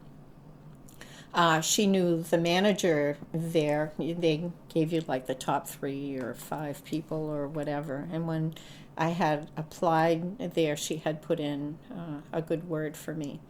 And that was kind of interesting too. You've asked about mentors and discrimination or whatever. He became a good friend of mine, but the manager of the office there, his name was Dick Nickerson. He, former Marine, very authoritarian. When he got the list of names, he told me afterwards, he's like, I'm not hiring no damn woman. And especially then, here I am, a young woman who, had recently married, and the thinking is she's just going to get pregnant, so I'm just going to have to fill a job over again. Well, I guess the interview went well, and I convinced him otherwise, so he gave me a shot. And so that worked out. That worked out well. What was that position with the Department of Labor? Back then it was called a manpower specialist. So basically it was helping find jobs for people and for employers helping them find workers. And one of the things about this particular manager is he didn't want you sitting behind your desk waiting for the phone to ring or for people to come in. I want you out there. I want you to go out. I want you to meet with employers. I want them to know you so that when they do have an opening, they will contact you. I want you to understand their business. So I went into lumber mills, and I went to construction sites, and I went to all of these kinds of places to really get to know, and shoe shops, and to get to know their, what their needs were and to help them. What was your region, or did you have sort of a radius of, a county that you worked in? It was in Skowhegan, so Skowhegan, Pittsfield, North Anson, that whole, area. Mm-hmm. Did you ever go into the Dexter shoe factory? Oh, I certainly did go into the shoe factories, yeah, and a lot of that was very interesting because there was a transition from. There was a time period where filling positions where people would literally go to the door, and the HR manager or personnel manager at the time would go out and see who's out there. Oh, aren't you Susie's neighbor? You come on in. And to transition from that to the more formal arrangements, and to be the one to say, regulations are happening so that you need to have a different way of selecting people. That was interesting, trying to convince employers to do that. Back then they would have help wanted ads that say, young female, whatever, young man who, that's, in good physical condition to do heavy lifting, that sort of thing. It was during the time of all those transitions. Was that happening kind of on a state level or across the country? Probably across the country. Of course, you felt it more at the state level. Well, then we'll talk maybe about your career, and then we'll get into family life. So what have your positions been since then, and tell me about what stands out to you. Sure. Again, what stands out to me it has been, the role of women. It was, during the time when back then, you had to convince employers you can't, rule out women for this job. I had to redesign job applications to remove things like date of birth and male, female, and it was interesting a couple of times myself, going out to a construction site or a manufacturing facility as a young woman, to be taken seriously. But I was really fortunate in that Dick Nickerson, who really took me under his wing as a mentor, one of the things that really stood out to me, and I tried to emulate that in my career, is here I just graduated from college, and he goes out and introduces me to the president of this company as his colleague. Well, I stood up straighter. My God, he just called me his colleague, as opposed to, she just started out, in college. So that was very helpful. I would also say, again, in terms of the role of women, sometimes I was really enthusiastic and, right into this and trying to do things differently. Even something like the supplies were delivered like on Wednesday, boxes of copy paper and whatever. So I would just go and help deliver that. Well, I took a lot of grief from some of my, female counterparts at the time. Oh, you're just trying to brown nose or whatever. And it's like, no, I can do this as well as other people. So then, again, I was at the Department of Labor in Skowhegan. I also went and took a job in Waterville, working for that facility as well. Then I realized when I was in Waterville that people who came for employment services also had other needs. And so I had started this social services breakfast where all kinds of other agencies who provide services, we would come together once a month to share with each other the services that we provided, so it was easier to help make those connections. So that was helpful. And then one of the things that happened is they had a cutback and a layoff in Waterville. And one of the options that I had with seniority rights is to bump someone with less seniority. And I decided to exercise that right. And again, I took some grief from my colleagues because they're the person that you're bumping is someone who has to work. And that's not right of you to do that. And I'm like, well, what is the definition of has to work? Because they were there. Your husband works, you don't have to work. Work is a very important part of who I am, and is something that's really important to me. So despite that, I did exercise that right. But then when I had an opportunity for something else, I did apply for that. And then I worked as the personnel director assistant personnel director at the time for Augusta Mental Health Institute. And I was there for quite a number of years. And are you still working? No, I retired about a year and a half ago. Okay, and did you retire from there? No, what happened, Augusta Mental Health Institute was going to close. They went through very turbulent times. It was going to grow, it was going to close, so it was up and down. It went through some very, very, very controversial time periods.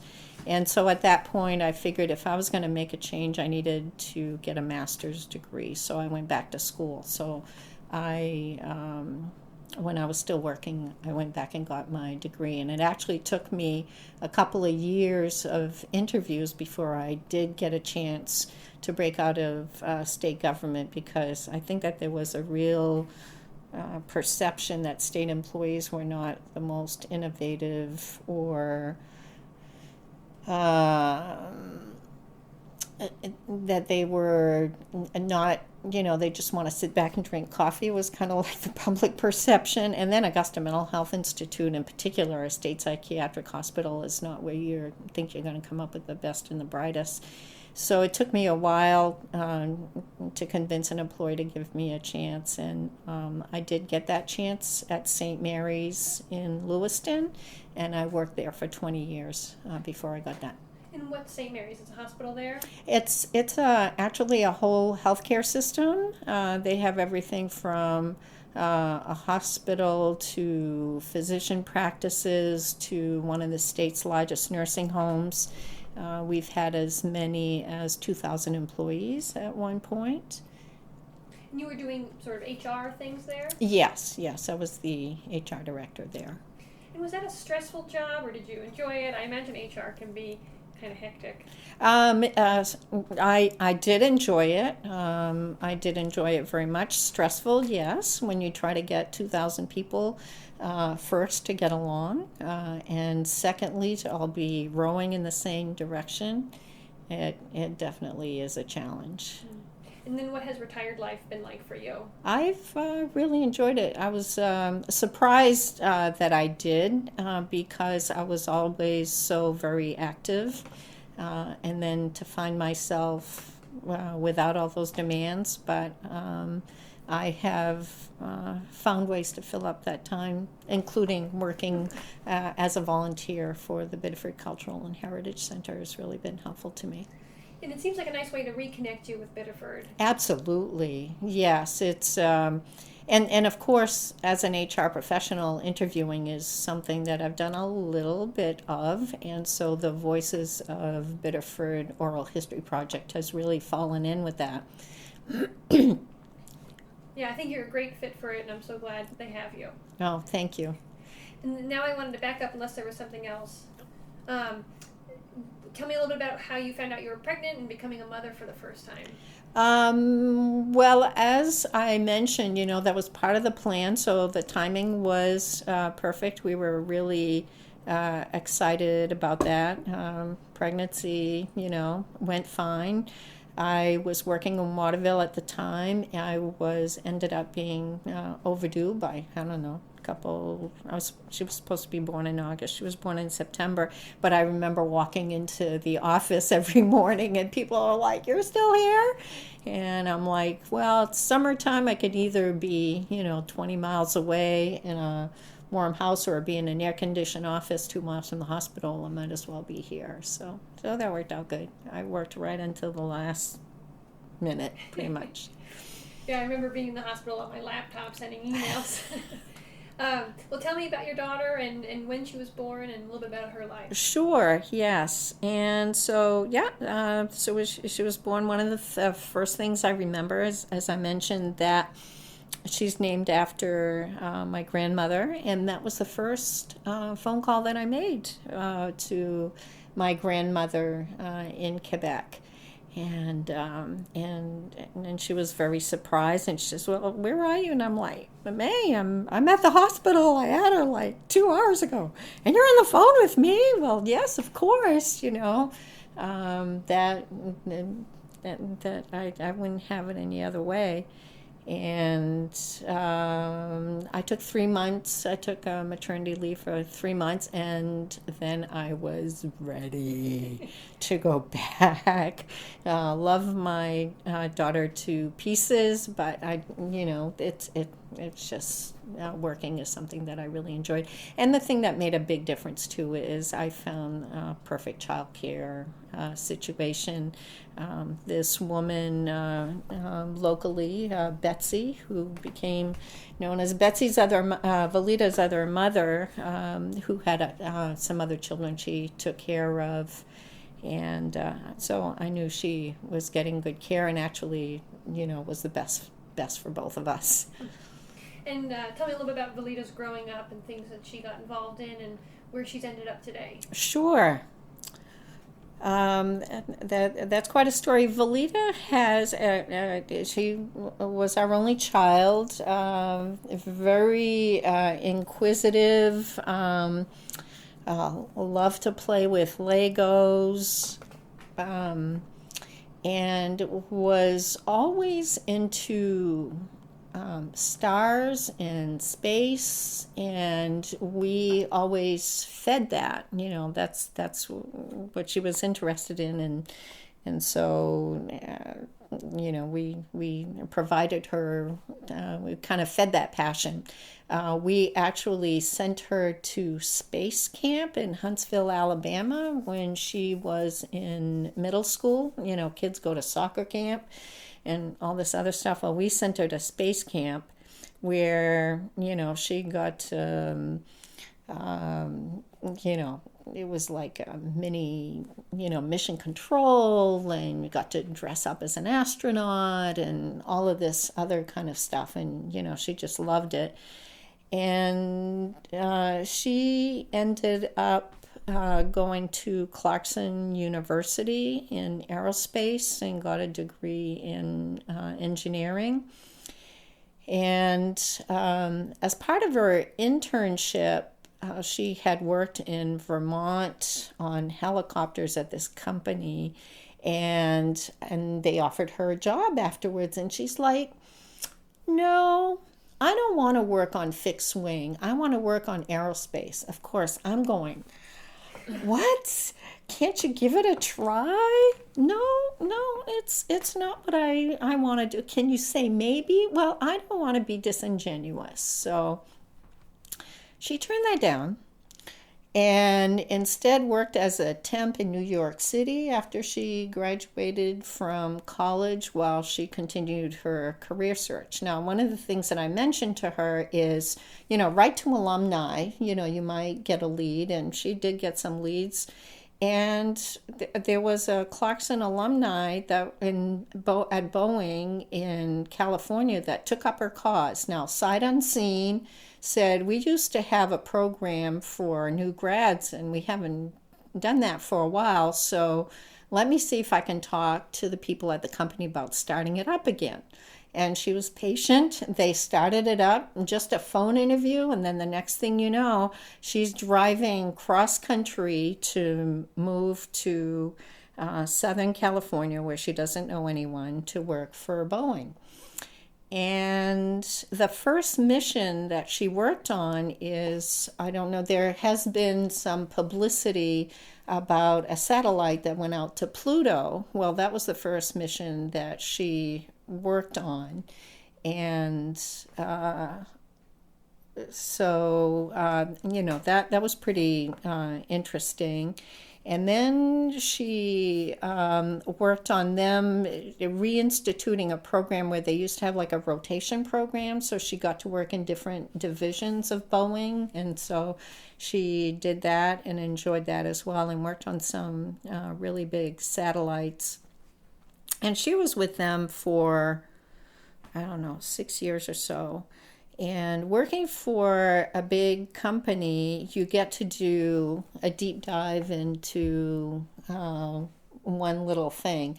And she had the opportunity she wanted to have a different experience. So she applied and went to work for what I call a next generation aerospace company. They're called Sierra Nevada Corporation. And it's outside of Denver. So she moved to Colorado. And she was living the dream of, she would say, a space geek. I mean, they started this new line of mini satellites, and she was helpful in putting that together, and actually lived when it was time for the launch, she actually lived I'm blanking out on it, in Florida, where they do all the launches anyway. So Cape Canaveral? So she was there to get everything ready for the launch, and able to walk around all the grounds where they had all the major launches and everything. And I got to be there to launch those. And then she moved into program management with that company, feeling that would have some transferable skills if ever she wanted to try to do something else. And she was working on Sierra Nevada Corporation got the contract to build one of the next space shuttles to resupply the space station. I think it's called a Dreamcatcher, and she was working on that. And then a couple of years ago, when she came to visit us in the summertime, said, I have an announcement to make. And I've made a decision to quit my job. And all these years that she was passionate about space, during her off time, she's an avid outdoors person, hiking, skiing, had done a fair amount of traveling. And said, I want to do something to preserve the planet we have. And so she had figured out with her financial advisor that she could take a year off and travel the world. And the first thing she did is she joined this 120-foot sailboat out of Tonga that the guy who had that was his life. His family was there, and he would sell like memberships to this group, and they were also their main goal is sustainability and putting some highlights on that. And so for about a month and a half, she said she wanted to sail and see these remote islands in the South Pacific while they were still there. So she was in Tonga and Vanuatu and, spent time with, like something out of National Geographic, in the bush with, family where, the guys go in that hut at night and the women are cooking over this pot, dinner, but just amazing experiences. And after a month and a half, she traveled by herself, New Zealand, throughout Europe, hiking. She then started making some headway into the career that she wants to go into. When she was in Portugal, I think it was. Oh yeah, she did do some volunteer work on a off-the-grid farm in Portugal. She met a couple from Spain that had an environmental consulting firm, and they spoke English, but what they were lacking is someone with technical English language skills, and she was looking to get into the field of what they were doing. So essentially, they made arrangements so she would come to work for them, not for pay, but for experience and in exchange for some other things to help them out with their environmental consulting firm, because their proposals all go to the EU and they have to be in English. So she's been doing that. She's there right now in Spain. She did take some time and spent some time in Nepal, and she donated and actually installed solar panels at the school, in a remote school of Nepal, through Solar Sisters, a special program that they have there. She's hiked the Himalayas. She hired her own Sherpa. His last name is Sherpa, for her to hike the Himalayas. And so now she has just signed up for a master's program. She had the choice. She was accepted at a school in Vienna, Austria, but has decided instead to come back to the United States. And she found an environmental management program in Gunnison, Colorado. She came to the conclusion, her heart, she really does love Colorado, so she's going to be starting there this summer. But before she does that, she and a friend are going to be hiking Machu Picchu and spending time in the Amazon. And she's also doing a work stay thing in Patagonia, in Argentina, before she goes to Colorado. So so her oh yeah, I forgot to mention, she just did do a couple of climate conferences, including she did do the certification training as a climate change agent through the Al Gore climate program. She just went to that conference in Atlanta about a month or so ago. So, when you go full circle, and this is what's really powerful for me.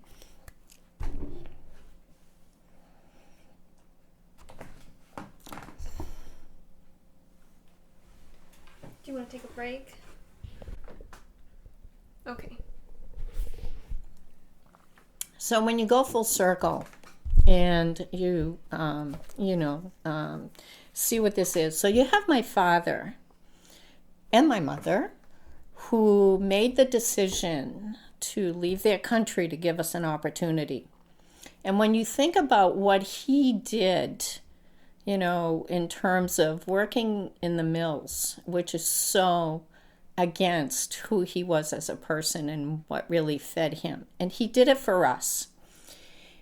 And you take a look at the opportunities that I've, had in terms of having a great, fulfilling career that really exceeded anything I ever expected. I mean, my parents worked in mills where, it was the English-speaking people who were the quote-unquote big shots. And I ended up being the director of human resources, with over 2,000 employees. And, we didn't get to the fact that, I got to have, a leadership role at a national level. To their granddaughter, you have my little grandmother, mother of 12, who lived her entire life on a dirt road on a farm, and no real education, but a lot of wisdom. And then her namesake, who has exceeded every expectation any of us ever anticipated. Wow. It's really impressive and so powerful. And she must have gotten sort of that appreciation for land passed down through all the generations. So that's incredible. Yeah, and one of the things that makes me feel good is they did get to know each other. They didn't speak the same language, but they did have a chance to connect, and Volita had the chance to understand why she has that name, because she's such a great person. I didn't have a chance to share, one of the stories. Another story that's powerful to me is, so even though I have all these relatives, it's amazing, or I find myself thankful that I was as close to my grandmother as she was. We were further away than some of my cousins who live next door, but we always had that strong connection.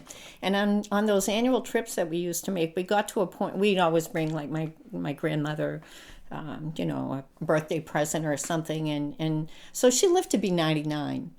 And she was this teeny tiny little woman. Yeah, I don't know, maybe 4'10" or something. And, when she got to be 89 and 90, she's like, okay, I don't need another sweater. I'm not going to be around here that long.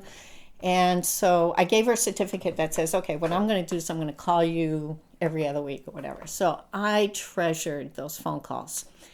And for someone who didn't have a lot of education, she was just wise. I mean, in my work, I dealt with attorneys and, directors and leaders of all these organizations. And then I'd call Mame. And, it would be, just such a cool conversation. And especially one of the calls that is especially memorable for me is I was close to my daughter. She's the only one I have. We did a lot of stuff together. Well, my daughter always had this adventurous streak. So the first weekend that she's away at college, first of all, I'm devastated. Not devastated, but it was hard to make the break. She went to school in New York. She was far away. And she's like, well, Mom, I haven't decided if I'm going to go whitewater rafting, rock climbing, or skydiving. Well, she did decide to go skydiving. So I called my grandmother who doesn't have a ton of exposure to stuff. Skydiving? Really? I don't even know if she knew that such a thing existed. So I'm trying to explain to my grandmother, well, Volita, and I couldn't think of the French word, but, she went up in a plane and she jumped out of the plane with a parachute. And Mame's like, mais mon Dieu, my goodness. And then there's this really weird French expression called joie de vivre, which translates to green horse, which doesn't make any sense. But, my grandmother was not very expressive, but that was pretty something for her. But then she says, well, Nicole, you just have to let her go, and you have to let her live her life. And I'm like, wow, how wise. And, it's, if you have as a parent, to just really feel good about the fact that, she's living her full life. And again, how different from the original Volita. But again, so thankful to my parents to have given us, this opportunity. Are either of your parents still alive? My mother is, yeah. And when did your father pass away? It's a good 18, 19 years now, so it's been a while. Yeah. Just remind me what your husband does for work? Sure. He worked for what had started out as the Digital Equipment Corporation, and then they went through, being sold through other manufacturing companies. It was here right in Augusta, and then it was the last time it was SCI. They went out of business, and I think I said he was a manufacturing supervisor. And then he took a totally different tack. He was an ed tech at a middle school, started out working with behaviorally challenged children and then just helping out. And he did that for quite a number of years and just loved it. Just loved it. Even, one of his favorite times is his official role was the school bus greeter. where the little kids would come and, grab you around the leg. Good morning, Mr. Scribner. And found that very, very fulfilling. A lot of the themes we've touched on today in our conversation in terms of immigration and discrimination and even climate change with your daughter are things being wrestled with and talked about a lot in the news today. Mm-hmm. And so I'm just curious if you can reflect on what you see going on in today's current political climate. Sure. Well, obviously, yeah, those are all controversial issues. The one that is closest to me, I think, is the whole immigration thing. And I go back to that theme of stereotyping, whether it's the role of women. That's one of the things that I have seen and have experienced tremendous changes with. Again, everything from being taken seriously. I've gone through that. I've personally lived through that transition, which has been very interesting. To dealing with people from other places. So, for example, when I was in Lewiston during some of the controversial when the Congolese and the Somalis came, St. Mary's as a faith-based organization really took some extra steps to welcome the new immigrants, which was very interesting. I can remember when our CEO said, I want you to interview this new group of Congolese to see if we can find some work for them. Now, again, I've done a lot of interviewing, and there was one of the first times in interviews that I was stuck. The typical questions that you ask people for a job interview, what have you done? You had some people who in the past may have had some professions, but then, they were in a refugee camp for 5-6 years. You just ran out. They were trying to survive. What kinds of questions are you going to ask? I ended up connecting. My language has served me well throughout my career, whether it was being able, whether in Augusta or Biddeford, to, if I detect a French accent, to speak to them in that language and they feel more comfortable. To the Congolese, are French speaking. And for the time that I worked in human resources, many times, even though it was somebody else who was supposed to help them, they'd come and look for Madame Nicole because I could speak to them in their language, and I could understand, and it helped with that connection. But as an HR person, I would do a lot of training to our leaders, and I can remember once when it was especially controversial in Lewiston when we were bringing in those immigrants. And we were facing the same thing that we face now, and that we don't have enough workers. Well, where are they going to come from? Well, in Lewiston, Auburn, historically, like Biddeford, one of the ways that they were able to fill those positions to bring in immigrants. Here I am. That's my story. That's why we're here. And I asked the group of leaders, and there was over 100 managers and directors. I'm like, okay, who here was born in another country? Stand up. Myself included, a bunch of people stood up. How many of you here that your parents were born in another country? Whole other group, stand up. How many of you here of your grandparents born in another country? At that point, there were an awful lot of people standing up in that group. And it just really brought home, this is who we are. And granted, not everybody who's an immigrant is a good person or a hard worker, but you have to get to know them. There's been, through some of the work that I've done and have read, you can pull out an article from, I think it was like New York Times, where those immigrants, they're dirty, they're bringing in diseases, and they're lazy, and they don't want to work. And you read the byline, and it was like, 1920 or something, and they were talking about the French Canadians. And have we heard that today? And I'm not saying what is right or what is wrong, but I'm just saying, we've been there before. And I know that as an immigrant, I was welcomed, and I feel that I've made a contribution. And, we came for those same reasons. And yes, there was a legal way back then to come here, and we followed that. I think it's kind of, what are the legal ways now to do that? And do we make it easy for people who would be good additions to our country? So that's something that I can speak to with regards to my experience as an immigrant. That reminds me to ask, what things about Biddeford have you learned through this process doing the oral history interviews?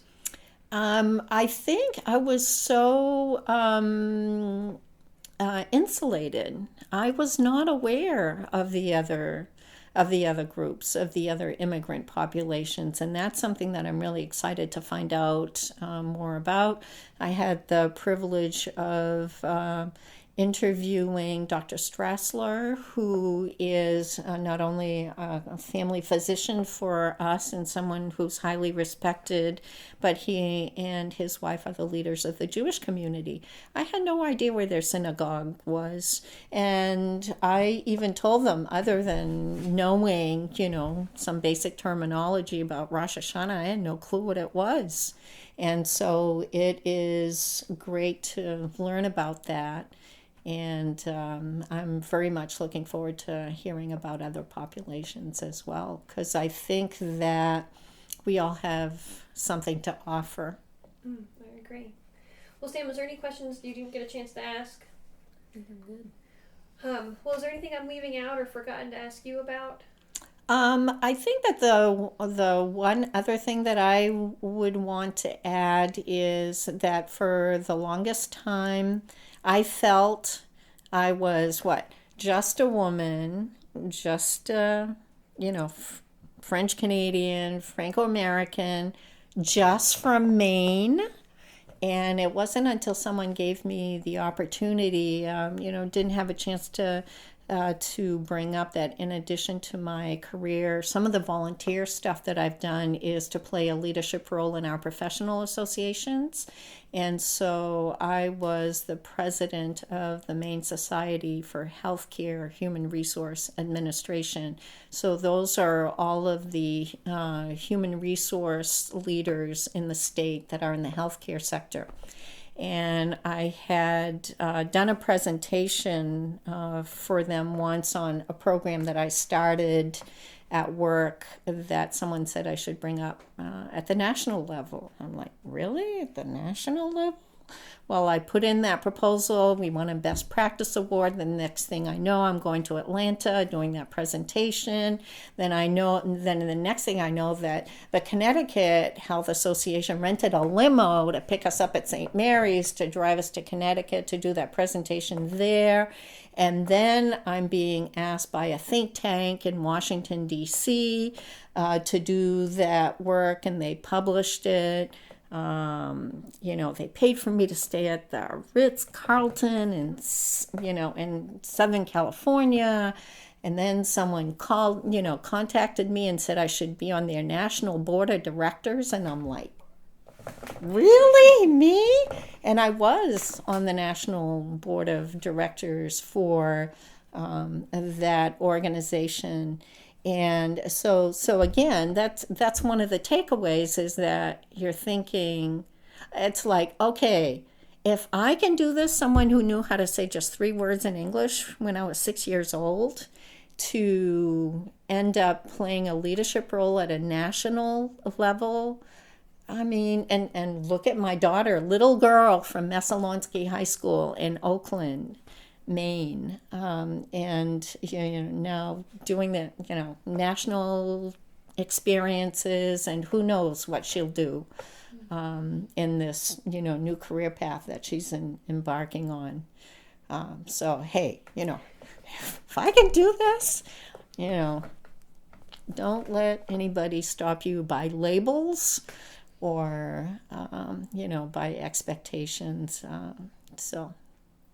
Yeah. Yeah, it's really incredible. I'm so glad I had this opportunity to interview you. Well, thank you. I appreciated the chance to tell my story.